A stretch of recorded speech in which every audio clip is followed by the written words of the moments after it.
따릅니다. 너희에게 복이 있도다. 네. 여러분들은 복을 원하십니까? 우리가 복이라고 하면은 여러 가지를 생각해 볼 수 있겠고, 행복도 또 우리의 복이고, 복이라는 것은 누구나 다 사모하고 좋아하고 원하는 모습들입니다. 하기 때문에 우리도 복이 나쁜 건 아니에요. 기복신앙 이렇게 말할 때 기복신앙은 여러분 분명히 구분해서 그것은 옳지 않다는 것을 우리가 알아야 되고, 그러나 우리는 복받아야 사는 사람들이라는 것을 아셔야 됩니다. 하기 때문에 늘 하나님께로부터 온전한 복을 받도록 그렇게 우리가 힘쓰고 마음 모으고 사모하고 그렇게 살아가야 되는 거예요. 복을 거절하시면 안 됩니다.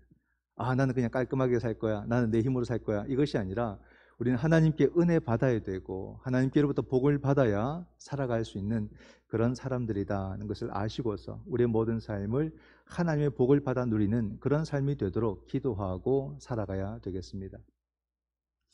성경에도 보게 되면은 복에 대해서 많은 부분 이야기를 하고 있는데 아예 복만 딱 대놓고 이야기하는 부분이 있습니다. 어디에 있냐면 바로 그것도 예수님께서 말씀을 하셨어요. 마태복음 5장에 보면은 팔복이 나옵니다. 아예 팔복을 이야기하죠. 그런데 이 복을 우리가 복을 사모하면서도 세상의 가치 기준에 익숙해져 있다 보니까 예수님이 말씀하시는 그 복에는 잘 우리가 집중하지 않는, 그렇게 큰 관심을 갖지 않는 오늘날 우리들의 모습, 세속의 가치에 많이 물들어 버린 우리들의 모습이 그렇게 나타나는 것이 아닌가 생각이 듭니다. 그래서 우리는 그럼에도 불구하고 우리가 사모하고 우리가 추구해야 될 복은 바로 주님께서 우리 가운데 말씀하신 믿음의 복이다, 하늘의 복이다. 이것을 우리는 포기할 수가 없습니다. 내가 변절되었다면 나를 바꾸어서라도 그 복에 맞추어서 살아가는 것이 맞다. 어쩔 수 없다라고 하면서 우리가 거부할 것이 아니라 믿음의 복을 다시 우리는 사모하고 거기에 맞게 우리의 모든 삶의 방향을 지워가는 것이 우리들에게 필요하다는 것을 다시 생각할 수 있어야 됩니다. 팔복은 워낙에 유명하죠. 근데 오늘 우리는 누가복음 6장을 보게 되면요, 팔복과 유사한 복에 대해서 말씀하시는 장면이 또 나타납니다. 그래서 마태복음 5장과 누가복음 6장의 특징이 뭐냐면 마태복음에는 팔복이 나오고 누가복음 6장에는 사복이 나옵니다. 마태복음에는 화이실진저 하는 화가 없습니다. 근데 누가복음에는 사화가 있습니다. 이것이 차이점입니다. 그렇게 볼 때 오늘 본문에서 네 가지 복이 나와요. 어떤 복이 있냐면 가난한 자, 그리고 줄인 자, 그리고 우는 자, 그리고 핍박받는 자들은 복이 있다, 이렇게 말합니다. 반대로 누가 화가 있냐면 가난한 자의 반대되는 부자, 줄인 자의 반대되는 배부른 자, 우는 자의 반대되는 웃는 자, 그리고 핍박받는 것이 아니라 칭찬받는 자가 화가 있다, 이렇게 이야기를 합니다. 근데 가만히 생각해 보면 그렇구나가 아니라 오늘 우리들의 시각에서, 우리들의 기준에서, 현대인들의 기준에서 이걸 딱 보면 사실 상식적이지 않다는 생각이 듭니다. 그렇지 않겠습니까? 좀 보십시오. 부자가 나쁜 겁니까? 우리가 원하지 않습니까? 우리도 부유하기를 원합니다. 그게 나쁜 건 아니겠죠. 그리고 배부름이 나쁜 것일까? 그죠? 그리고 웃는 것이 나쁜가? 우리는 웃어야 되지 않습니까? 웃으라고도 이야기를 하고. 그리고 칭찬받음, 이게 나쁘다고 할 수 있는가? 우리의 상식으로는 이 말씀을 우리는 이해하기가 어렵습니다. 가만히 이렇게 들여다보면은 말씀이 받아들이기가 어렵고 이해하기가 어려운 그런 말씀이에요. 그래서 과연 성경은 우리에게 무엇을 복이라 말하고 무엇을 화라고 말하는가를 우리가 함께 네 가지를 살펴보려고 합니다. 첫 번째 복이 바로 가난한 자가 복이 있다라고 말합니다. 가난한 자가 받을 복은 하나님의 나라를 그들이 받을 것이다 라고 말합니다. 반면 누구에게 화가 있냐면 부요한 자에게 화가 있다. 그들의 화가 있는 이유는 그들은 이미 위로를 받았기 때문이다, 그렇게 말을 합니다. 그래서 참 이 말씀, 무엇이 복이 되고 무엇이 화가 되는가, 이것을 우리가 함께 생각해 볼 때에 참 이 말씀을 우리가 좀 받아들이기가 어려운 면이 있다는 생각을 하게 됩니다. 한번 생각해 볼까요, 여러분? 오늘날 현대인들은 과연 무엇을 선택할까? 가난한 자가 복이 있다는 것 딱 전제가 되어 있고요. 그리고 부유한 자가 화가 있다 할 때 사람들은 뭘 택할 것 같습니까? 오늘날의 분위기를 보면요, 후자를 택합니다. 내가 좀 화를 입더라도 나는 부자로 살고 싶다, 이렇게 생각하는 것이 사람들의 일반적인 생각이 아닐까요? 물론 우리가 말할 때는 우리가 좀 정의를 생각하면서 이렇게 전자를 택할 것처럼 보이지만은 우리가 행동하는 걸 보면 전부 다 후자에 맞게 맞춰져 있습니다. 어른들이 워낙에 그렇게 사는 모습을 보여줘서 그런지 오늘날 여러분 젊은이들도요, 전부 다 후자를 택하는 것 같습니다. 아니, 대놓고 얘기하는 걸 저는 여러 차례 들었어요. 왜 그렇게 용기를 낼 수 있을까 생각해 보면요, 뉴스를 봐도 우리가 다 압니다. 수십억, 수백억 불법을 저질러서 그것을 이렇게 자기가 이렇게 가지게 되면요, 거기서 방법이 거기서 조금만 떼가지고 좋은 변호사들을 사면은 다 집행유예로 풀리는 걸 보는 거예요.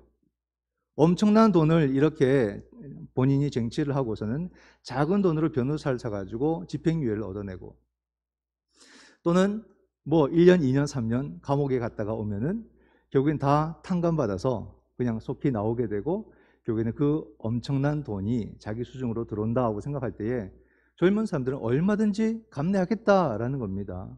실패하고 실패하면서 몇 년을 허송세월 보내는 그런 세월도 있는데, 그렇게 해서라도 큰 돈을 얻을 수 있다면 난 그것을 선택하겠다. 이것이 오늘날 젊은이들의 일반적인 그런 사고처럼 보여진다 이 말입니다. 다는 아니겠지만 그걸 어디서 배우고 있습니까? 어른들에게 배우는 거예요. 어른들이 그렇게 하고 있으니까.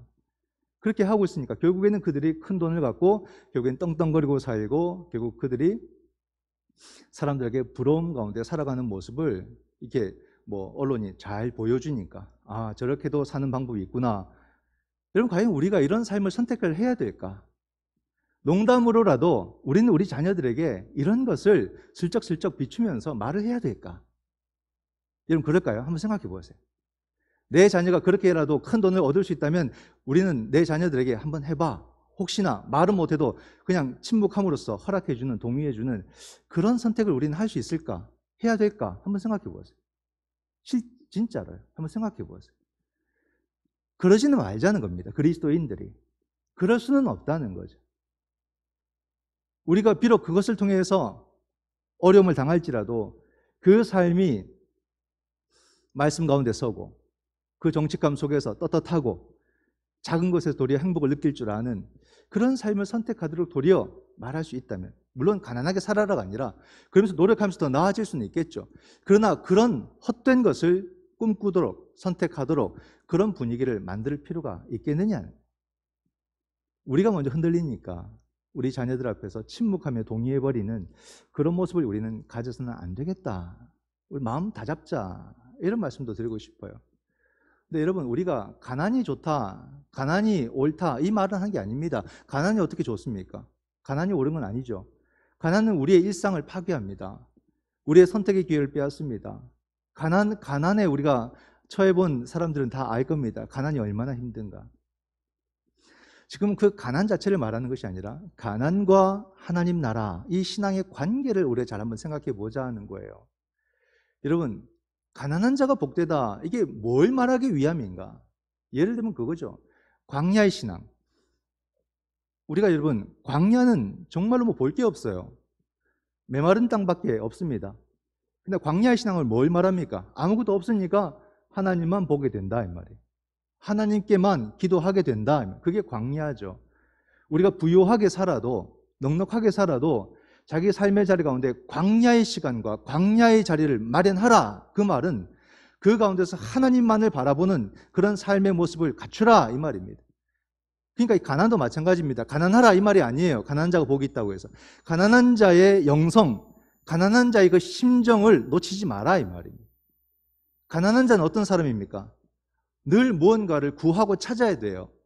그러다 보니까 하나님께 더 기도하게 되고 더 하나님께 매달리게 되고, 가난이 우리를 그렇게 만들어주는 요소가 있습니다. 그렇기 때문에 우리 삶 속에서 이 가난한 자의 심정으로 늘 하나님 앞에 간절히 다가서는 이 다윗이 그런 모습이었죠. 그는 왕이었음에도 불구하고 자기 위에 주가 있는 줄 알고 항상 주님 앞에서는 굶주린 자로서 다 있었습니다. 그러니까 늘 하나님 앞에 간절하고 그 은혜를 구하고 은혜가 아니면 못 삽니다. 그렇게 기도하고 그런 가운데서 하나님으로부터 끝까지 인도함을 받는 그런 삶을 사는 것, 이 가난한 자의 영성을 이 다윗이 갖고 있었던 것입니다. 오늘 우리도 바로 그와 같은 그런 영성, 그런 정신, 이것을 우리가 가져야 되지 않겠는가? 한번 생각해 보세요. 내가 경험적으로 보더라도 언제 기도를 많이 했는지, 언제 기도를 많이 했는지, 언제 기도를 더 간절하게 했는지 한번 생각해 보십시오. 저도 생각해 봤어요. 설교를 준비하면서. 정말 가난했을 때 더 많이 기도했고요. 또 더 간절하게 깊이 기도했던 것 분명합니다. 부인할 수가 없어요. 좀 넉넉해지고 먹을 거 먹고 이렇게 살 때 더 열심히 될 것 같죠? 아닙니다. 나태해질 수밖에 없는 간절함이 사라져가는 우리들의 모습을 분명하게 발견하게 됩니다. 행복도 우리는 여러분 그 기준을 좀 달리 생각할 필요가 있는 것 같아요. 가난하면 불행하고 부자가 되면 행복하다? 그건 일반적인 세상에 가르치는 그냥 교과서적인 대답이고요. 우리 일상은 그렇습니까? 가만히 생각해 보면요. 가난할 때 가족끼리 모여 앉아가지고 그냥 김치찌개 하나, 그것도 뭐 육수로 국물 낸 게 아니라 멸치 몇 개 들어간 그런 김치찌개 하나 먹으면서도 그렇게 맛있게 먹었고 깔깔거리고 웃으면서 그 밥을 먹었던 기억들이 우리들에게는 있습니다. 하지만 지금은 먹고 싶은 거 뭐 기회가 되면 얼마든지 먹을 수 있고 넉넉하게 먹을 수 있는 그런 삶을 살아가지만 도리어 우리의 삶에는 웃음과 기쁨과 감사보다는 불평과 짜증과 분노와 그런 답답함이 넘쳐나는 도리어 그런 시대를 살고 있지 않는가. 그렇게 볼 때 행복의 지수는 과거에 힘들었을 때 더 행복의 지수가 높았다는 것을 생각해 볼 수가 있습니다. 여러분, 부요한 자가 화가 있다. 그들은 이미 위로를 받았다. 좀 뜨끔합니다. 뭘 말하는 것일까? 여러분, 부자가 나쁜 건 아니죠. 그래서 돈 많은 분들 또는 뭐 재산이 많은 분들, 그런 분들을 이야기하는 게 아닙니다. 너무 우리가 문자적으로 볼 것이 아니라, 물론 문자적 의미도 있습니다. 하지만 우리가 더 의미적으로 볼 때에 부자는요, 좋죠. 부자 되기 싫은 사람 아무도 없을 겁니다. 그렇다고 뭐 부자 되기 원하는 사람 또 손 들면 또 민망하고, 그죠? 부자 되는 것을 싫어하는 사람 없습니다. 근데 부자는요, 함정이 있어요. 부자로서의 삶은 약점이 있습니다. 반드시. 그게 뭐냐면요, 부자는 많은 것을 경험해요. 물질이 있고 돈이 있고 여유가 있으면은 이 돈의 위로를 받습니다. 돈이 주는 만족감을 막 느끼게 돼요. 그 사람은 또 한편에서는 급격히 기울어버리는 게 있습니다. 그게 뭐냐면 하나님의 위로를 그닥 사모하지 않게 된다는 겁니다. 그렇지 않다고 해도 그렇게 되어져 가요. 이런 부분이 반드시 생깁니다. 이걸 우리가 조심해야 된다는 거예요. 나는 그렇지 않다라고 말하지만은 외식하는 자처럼 겉으로만 하나님을 찾는 것처럼 보이지만 그 속을 들여다보면 하나님에 대한 간절함은 쪽 빠져 있는 모습을 봅니다. 간절함 같은 게 안 보여요. 그냥 이렇게 똑같이 그냥 우리들의 어떤 그런 경건의 모습들을 외식적으로, 외식이란 말이 흉내낸다는 뜻이거든요. 그런 모습으로 많이 자꾸 변질되어져 가지 간절함은 다 빠져버린 그런 모습들이 많게 된다. 이것을 우리가 조심을 해야 된다.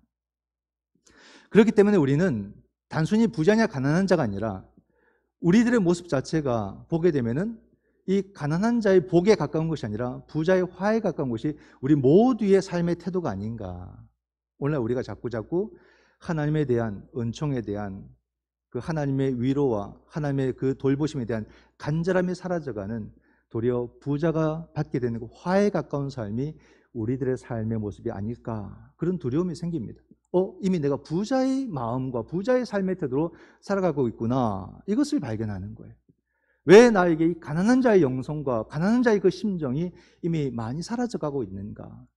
그것은 곧 하나님을 얼마나 우리가 집중하고 그 은혜를 사모하고 그의 위로를 받기를 우리가 얼마나 소중히 여기는가, 이것을 우리가 생각해 보면서 가난한 자의 영성을 가지는 겁니다. 가난한 자의 부를 우리가 사모하면서 살아가는 것, 이것이 오늘 우리 시대에도 반드시 필요하다는 것을 여러분들에게 말씀드리고 싶은 거예요. 두 번째, 복 있는 사람은 어떤 사람입니까? 배고픈 자, 줄인 자. 이것도 여러분 가난한 자와 같은 겁니다. 맥락이 같죠? 가난하니까 줄이는 겁니다. 그러니까 같은 복을 받게 되는 거죠. 반대로 누가 화가 있습니까?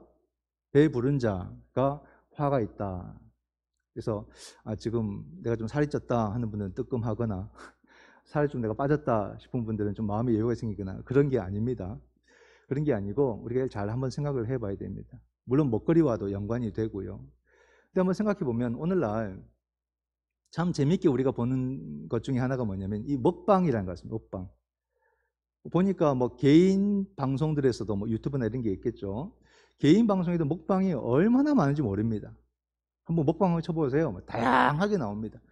근데 이것이 개인 방송뿐만이 아닙니다. 뭐 지상파나 종편에서도 이 먹방에 대한 음식에 대한 이야기들이 엄청나게 많습니다. 그래서 막 다양한 음식들을 소개하고 그것을 맛있게 먹고 먹고 싶다 또 나는 먹으러 가자 하면서 우리가 막 즐겁게 보고 이야기를 나누죠. 뭐 그게 나쁘다고는 할 수 없습니다. 오늘 우리의 사회를 잘 보여주는 모습인데 근데 여러분 이걸 보면 우리가 언제 먹거리 고민하고 살았던가 하는 생각이 들어요. 우리가 먹거리 고민했던 적이 여러분 저기 완전 뭐 조선시대가 아닙니다. 얼마 전이었어요. 먹고 사는 문제 고민하고 살았던 적이 얼마 전이었습니다. 그러다가 우리나라가 막 성장해오는 과정 속에서 이젠 폭발적으로 성장하는 그 과정으로 들어가면서 이 더 이상 그런 고민, 그런 기억도 사라진 그런 시대를 우리가 살고 있지 않는가 그런 생각이 듭니다. 근데 그러면서 여러분 한편 마음에 약간 두려움이 있습니다. 과연 우리는 온전한 그런 삶의 모습, 올바른 삶의 모습을 가지고 살아가고 있는가? 로마가 멸망하기 전에 보여줬던 모습이 뭐냐면 먹고 또 먹기 위해서 개워내고 그리고 또 먹고 그리고 또 개워내고 그런 삶의 모습을 역사에서 보여주었습니다. 그러다 결국 멸망을 하게 되거든요. 우리 삶의 모습도 여러분 좋은 것을 먹는다는 것은 좋은 겁니다. 그러나 우리가 거기에서 멈추면 안 된다는 거예요. 이런 것을 계속해서 먹고 섭취하고 막 더 즐거운 것을 찾아나고 하지만은 우리도 압니다. 그게 우리를 참 배부름으로 인도하지 못한다는 거. 그러니까 먹으면서 뭔가 허전한 거예요. 먹으면서 불안한 거예요. 그러니까 뭔가를 더 먹어야지만 이게 채워질까 싶어서 자꾸만 무언가를 찾아가는 그런 삶을 살다 보니까 우리가 풍요 가운데서도 굶주림의 삶을 사는 겁니다. 그렇게 되는 거예요. 뭔가 허전한 거예요. 이걸 먹어보면 괜찮을 것 같아요. 저것도 먹어보면 괜찮을 것 같아요. 기분이 달라질 것 같아요. 뭔가 위로받을 것 같아요. 회복될 것 같아요. 근데 그렇게 가봐도 자꾸만 뭔가 불안에 빠지게 되는 거죠. 이게 바로 이 영적인 굶주림에 빠지게 되는 겁니다. 무너지게 되는 거죠. 여기서 우리가 보게 되는 것이 이 줄인 자가 복되다, 배부른 자가 화가 있다. 이 말씀에는 두 가지 의미죠. 실질적으로 우리가 가난함으로써 배고픈 사람들, 그 사람들을 우리 잊으면 안 됩니다. 항상 우선입니다. 첫 번째 순입니다. 돈이 없어서, 먹을 것이 없어서 못 먹는 경우가 얼마나 비참합니까? 지금 이 풍요의 시간 속에서도 우리 삶의 자리 곳곳에서 그렇게 살아가는 분들이 많아요, 여러분. 그걸 놓치면 안 됩니다. 그렇죠? 저도 말씀 준비하다 보니까 첫째 막 키울 때 생각이 나더라고요. 그때 막 신대원을 다니고 있고, 근데 정말 돈은 없고, 분유를 이번 주에는 분유를 못 사면 어떡할까 그런 고민하면서 신대원을 다녔던 것 같습니다. 그래서 또 학교 바로 근처에 매일 유업 공장이 있어서 공장 그 매점에서 시중보다 싸게 3, 4천 원씩 싸게 분유를 파는 거예요. 그래서 막 식권 모으고 돈을 좀 더 모아서 집에 갈 때 그걸 한 서너 개 사가면 너무 기분이 좋고 한두 개 사가면 불안하고 그렇게 살았던 기억. 그래서 아이에게 내가 못 먹으면 상관없지만 막 자라는 아이에게 먹을 것을 주지 못한다는 마음일 때 부모 마음은 굉장히 힘들죠. 너무 어렵습니다. 그런 시간들 오늘도 그런 삶을 사는 사람들이 우리 주위에 있다 이 말이에요. 그보다 더 힘들게 사는 사람들이 있다 이 말입니다. 그 사람들을 우리가 외면해서는 안 된다. 그 사람들을 잊고 그냥 모른 채 하고 살자 그렇게 할 수가 없다는 겁니다. 또 이것은 뭘 말하냐면 영적인 굶주림을 말하는 거예요. 영적인 굶주림. 이것도 생각해 보면 사람은 영적인 존재입니다. 그러니까 영적으로 결핍되면 느껴요. 이것을 느끼는 것을 우리가 굉장히 감사하게 생각해야 됩니다. 이게 느껴지면 하나님을 찾거든요. 하나님을 구하게 되거든요. 근데 많은 사람들이 오늘날 이것을 무뎌져서 둔감해져서 못 느껴요. 나는 영적으로 굶주린다고 생각하지 않아. 그런 사람들은요, 그 헛배 부른 겁니다. 돌아서 보면 나중에 곧 얼마 되지 않아서 완전히 그가 무너지는 것을 경험하게 되는 거죠. 영적으로 민감해야 됩니다. 우리가 영적으로 민감하고 깨어 있음으로써 내가 얼마나 굶주린 자인가를 알게 될 때에 그 사람이 하는 행동이 뭡니까? 가난한 자의 영성처럼 하나님께 호소하는 거예요.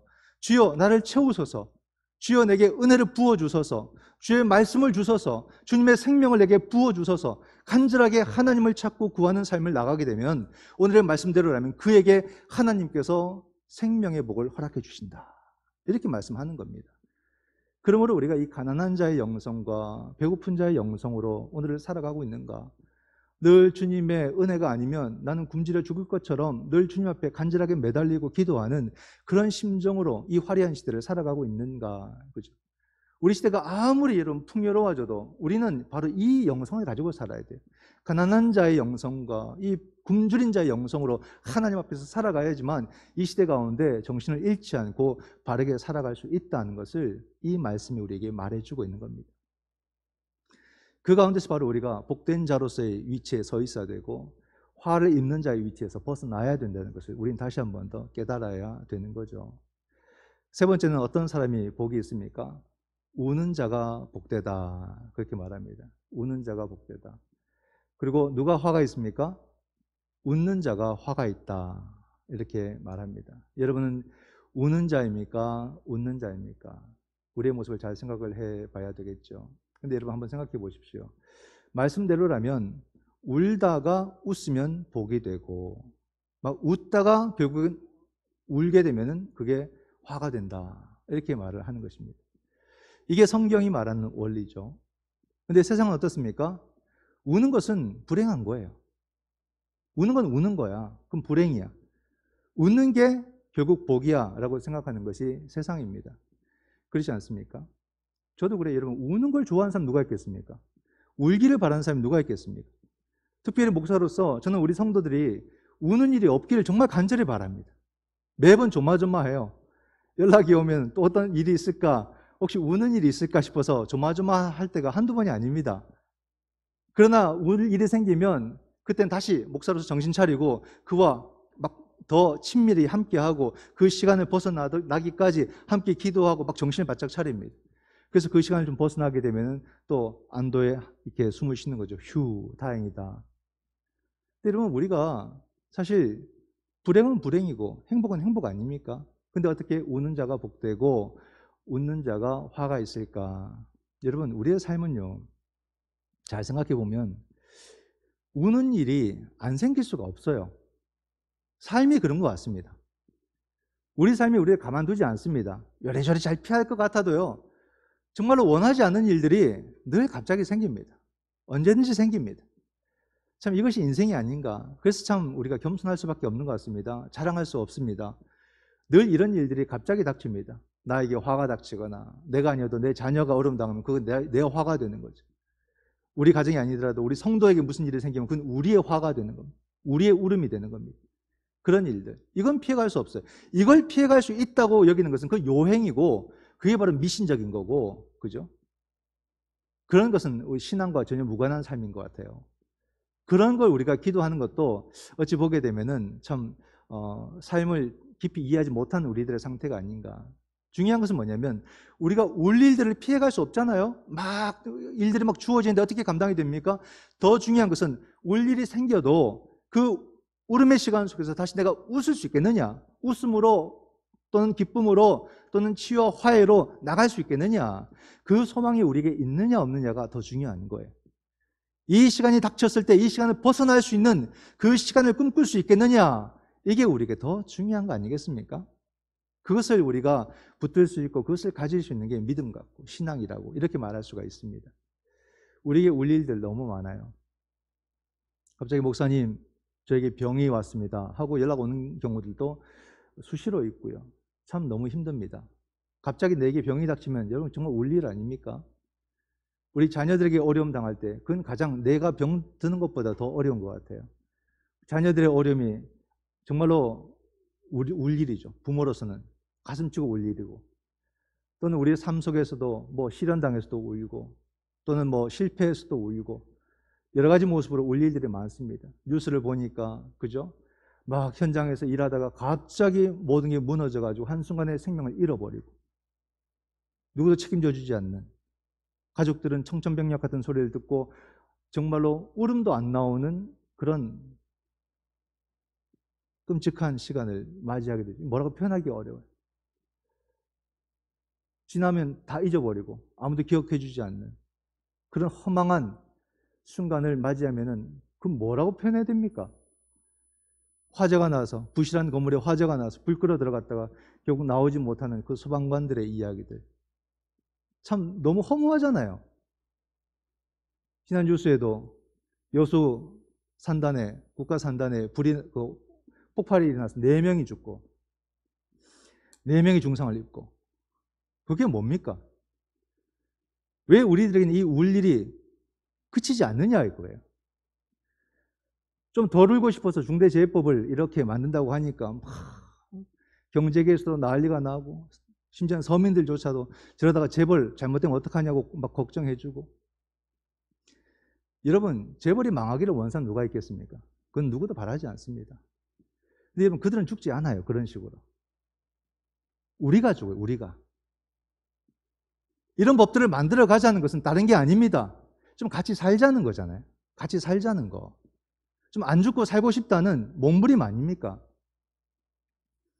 거기에 우리가 마음을 모으고 함께 힘써가면서, 그것이 결국에는 더 건강한 기업을 만들고 건강한 국가를 만들고, 그렇게 하면서 어떤 그런 신뢰도도 더 높아지는 그런 사회를 만드는 거 아니겠습니까?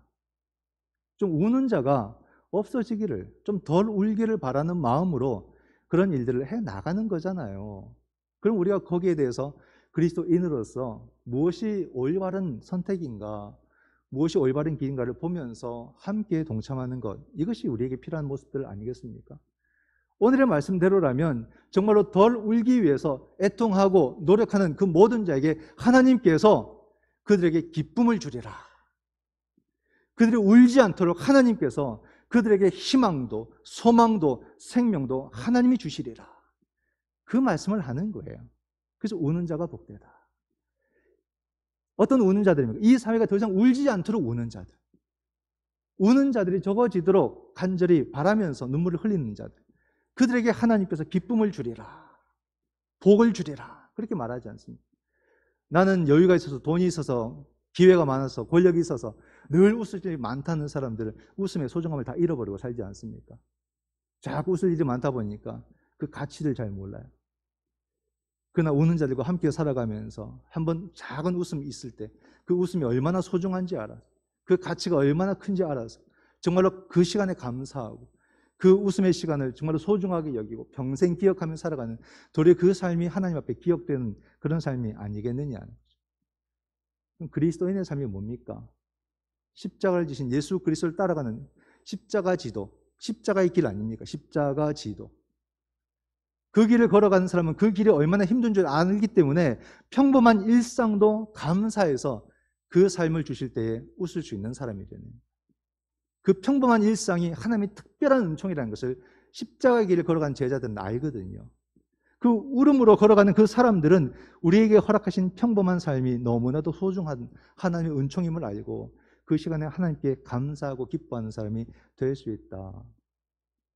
이것이 진정 우는 자의 복이 아닌가, 이걸 우리 함께 생각해 볼 수가 있는 겁니다. 마지막으로 어떤 사람이 복이 있습니까? 핍박받는 자가 복이 있다. 그죠? 미움 받는 자가 복이 있다. 반대로 칭찬받는 자에게 화가 있다라고 말해줍니다. 이것은 초대교회 성도들의 그 실존을 보여주는 겁니다. 그들이 얼마나 큰 핍박 가운데 있었는가를 그대로 보여주는 거예요. 본문 22절과 23절 말씀을 보면, 인자로 말미암아 사람들이 너희를 미워하며 멀리하고 욕하고 너희 이름을 악하다 하여 버릴 때에는 너희에게 복이 있도다. 그 날에 기뻐하고 뛰놀라. 하늘에서 너희 상이 큼이라. 그들의 조상들이 선지자들에게 이와 같이 하였느니라. 그죠? 보세요. 너희를 미워하며 멀리하고 욕하고 너희 이름을 악하다 하여 버릴 때, 요즘 말로 왕따거든요. 이즘에 왕따, 완전히 멀리하고 버림당하는 그런 삶. 이게 여러분 그리스도인의 삶이다 이 말입니다. 이걸 달리 말하면 예수의 운명에 동참했다 이 말입니다. 주님이 이렇게 비참하게 버림받아서 십자가를 지고, 근데 그것을 옳다고 믿고 그 길을 걸어가는 그 사람들도 세상에서 왕따 당하고, 그러나 그 사람이 복되다. 이렇게 주님께서 말씀해 주고 계십니다. 우린 이것을 복으로 여기고 살아가야 된다. 그와 반대되는 사람이 26절에 나옵니다. 화가 임하는 경우죠. 모든 사람이 너희를 칭찬하면 화가 있도다. 그들의 조상들이 거짓 선지자들에게 이와 같이 하였느니라. 이건 뭐냐면요, 왕따 안 당하려고 상대방이 듣기 좋은 소리만 계속 하는 겁니다. 그러면 당신이 나에게 좋은 소리 해줬으니까 난 당신을 높여주겠소. 이런 서로 이렇게 그냥 짜고 치는 그런 일이 되는 거예요. 과거에 그들의 조상들이 선지자들과 그랬다라는 말입니다. 그런 일들이 비일비재했어요. 이것이 예레미야 28장에 보게 되면요, 예레미야가 그 당시에 시드기야 왕 앞에서 하나냐가 이 예레미야와 어찌 보면 같은 선지자의 어떤 위치에서 이 하나냐는 왕이 듣기 좋은 예언과 소리를 해줍니다. 왕이 막 좋아요. 근데 거기서 예레미야는 반대되는 이야기를 하는 겁니다. 그것은 거짓된 예언이고 하나님의 저주를 예레미야가 선포하니까 하나냐가 예레미야의 막 그 멍에를 꺾으면서 그를 핍박했던 장면이 나오는 거죠. 그러면서 선지자들을 죽인 거예요, 전부 다. 그들에게 화가 있다라고 말하고 있는 것입니다. 그렇기 때문에 오늘날 우리가 여러분 남들 듣기 좋은 말들, 그런 말들 서로 해주고 받으면서 그냥 우리들의 그런 위기와 어려움들을 덮고 지나가는 것이 아니라 그 시간 가운데서 우리들을 정확하게 바라보면서 말씀 앞에 바르게 서고 말씀의 정신 앞에 깨어 있도록 서로 함께 권면하고 살아가는 그런 삶의 태도가 우리들에게 필요한 것이며, 이것이 오늘 우리들에게 부족한 삶의 모습이 아니겠는가 하는 것을 이 말씀을 통해서 생각해 보는 겁니다. 여러분, 우리의 삶 속에서 믿음으로 살아가고 말씀으로 살아가고 그러므로 말하면 미움받는다는 건 뭘까? 일부러 미움받을 수는 없잖아요. 그죠? 미움받는 모습이 있는 거예요. 그게 뭐냐면 우리가 똑같이 여러분 삶 속에서 막 불의를 조작하고 해서 막 좀 뭔가 이득을 취하기 위해 가지고 막 불법을 저지르고 또는 남을 미워하거나 남을 힘들게 만들고 아니면 새로운 개혁과 어떤 새로운 변화로 나아가는 것을 우리가 막 이렇게 가로막거나 이런 삶을 산다면 당연히 미움을 받죠. 그런 미움은 그냥 당연히 받는 겁니다. 하지만 우리가 이 땅을 살아가면서 그럼에도 불구하고 불의 가운데서 정의를 외치고 아니면 우리가 용기가 없으면 정의의 편에 서고 그런 가운데서 또 우리가 화해 가운데 용서 가운데 내 삶을 좀 더 드리고 그리고 우리의 삶을 개혁하기 위해서라도 내가 먼저 뭔가 변화를 추구하고 그것이 말씀이 나에게 명하는 것이니까 그런 삶을 내가 하나라도 살아보기 위해서 몸부림치고 애쓰고 노력하는 그 삶으로 말미암아 핍박을 받을 때에는 그 사람이 복되다 이렇게 말하는 거예요. 초대교회 성도들은 오죽하면 카타콤에 숨어가면서 눈물을 흘려가면서 순교해 가면서 그럼에도 다시 그 삶을 살기로 다짐해 가면서 그렇게 살았겠습니까? 그들이 복되다는 거죠. 오늘 우리도 이 시대가 질병으로 고통받고 불의가 판을 치면서 고통받는 이 시대 속에서 다시 우리는 생명의 사역을 위해서 힘써야 되고 정의를 위해서 힘써야 되고 이 사회가 다시 회복되고 하나 되기 위해서 힘써야 되고 이를 위해서 우리가 눈치 받고 미움을 받는다면 여러분의 삶이 복되다는 사실을 다시 확인하시기를 바랍니다. 우리가 이런 삶을 살아감으로써 하나님의 복 가운데 살아가는 그런 삶을 살아야 되는 것이고 너희들의 상이 하늘에서 크다라는 이 말씀을 듣게 될 때에 이 말씀도 그냥 내가 죽으면 결국 상 받겠구나 이런 식으로 살아가는 것이 아니라 그 상이 지금 나에게 임했다는 것을 알아야 됩니다. 왜냐하면 주님께서 하나님의 나라가 지금 너희에게 임하였느니라. 그 복을 지금 누리고 사는 거예요. 우리가 복음의 정신으로 믿음의 가치로 이 땅을 살아가게 될 때에 우리가 이 부활의 생명을 지금 누리고 이 복음의 능력을 지금 누리고 그러므로서 생명의 충만함을 지금 누리고 살아갈 때 이보다 더 큰 복이 어디 있겠느냐. 믿음의 가치를 내가 정말로 느끼고 경험하고 산다는 것이 얼마나 큰 복인가를 다시 우리가 깨달으면서 여러분 이 시대에 예수 그리스도의 참된 제자로서 주님의 복을 온전히 받아 누리시는 그런 성도가 되시기를, 여러분이 복받아야 세상이 산다는 것을 아시고 복을 받아서 사명을 감당하시는 예수 그리스도의 제자가 되시기를 주님의 이름으로 축원드립니다. 아멘. 기도하겠습니다.